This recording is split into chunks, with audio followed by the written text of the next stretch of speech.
هغوی دا خبره کوي چې پیرې جسم ته نشي ننوتی او په هغې باندې الحمدلله زما تفصیلي درسونه شتي د بوزي هغه واورئ خو صرف یو دلیل دوه به ذکر کړو.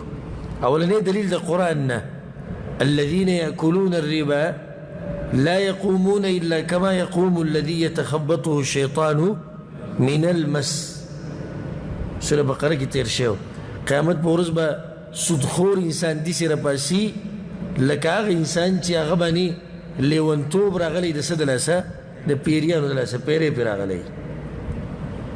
دویم حدیث کې دي چې رسول صلی پسې یو توره زنانه راله وی یا رسول الله په ما باندې پیریان راځي. هغه میرګي پیریان نه میرګي بیماري دم پیریان دي. نو الله ته دعا وکړه چې دا بیماري مې ښه شي. رسول صلی الله علیه وسلم دعا وکړه ښه به شي خو که صبر کوې الله به جنت ته راکړي. هغه ورته یا رسول الله صبر کومه خو صرف دغه دعا د الله نه وغواړه چې کله دا پیریان را باندې راشي نو بیا بې پرده کېږم نو چې بې پرده کېږم نه د دغې غم را سره نور به صبر کومه د جنت مې په کار دی. نو رسول صلی دعا وغوښتله هغې لپاره چې یا الله دا بې پرده کومه. تاسې یو زنانه خپل ماشوم راوسته و په رسول صلی پسې رسول صلی الله په دې سینه باندې لاس راواچو چې اخرج یا عدو الله راوځئ د الله دشمنه. دا ټول دلایل دي چې پیریان جسم ته ننوځي په حکم د چا د الله. بل حدیث رسول صلی الله علیه وسلم حدیث کوي چې ان الشیطان یجری من ابن آدم مجرى الدم. دا شیطان د انسان په کوم ځای ګرځي؟ په دې رګونو کې دننه ګرځي، رګونو کې ګرځي. صحیح حدیث دی. رګونو کې دننه ګرځي، جسم کې دننه ګرځي. نو دا ټول حدیثونه او د دې بعض دلایلونه د ثابته شو چې پیرې جسم ته ننوتی شي.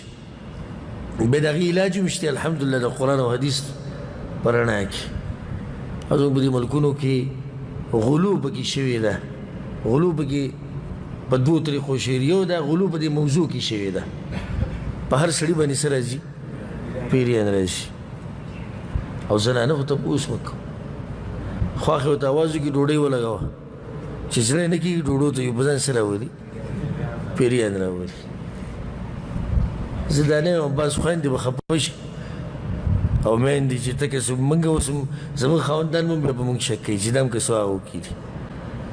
خو زه یم چې داسې طریقه پکې شتي روانه ده. زموږ ملګري دي هلته هغوی له داسې بیماران ډېر هغو نه ما تپوس کړی هغو ما ته وایي چې دا خبره بالکل صحیح ده چې دنیا پکې داسې راغلي چې هغسې ګیم کوي او صرف دې دپاره چې ځان بچ کوي د دې دغه نه. د بعضو نه پکې به موږ تپوس وکړو چې لکه رښتیا خبره وکړو ولې وایي چې بس څوک وایي د خر نه تنګ یم، څوک وایي د خواښې نه تنګ یم، څوک وایي د خاوند نه تنګ یم، څوک وایي چې دا طریقه راته مور پلار ښوولې ده.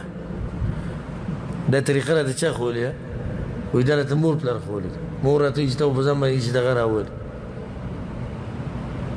نو دې طرف نه غلو ده. بل طرف نه غلو دا ده کوم چې علاج کوي. علاج کې د شرعي حدودو لحاظ نه کېږي. زنانه ځي دغه پردو سړو سره ناستي، محرم پکې نه وي، یوازې ورسره ناستي، هغه له په جسم باندې لاس ږدي. دا ټول ناروا کارونه الله یې ترې موږ ساتي.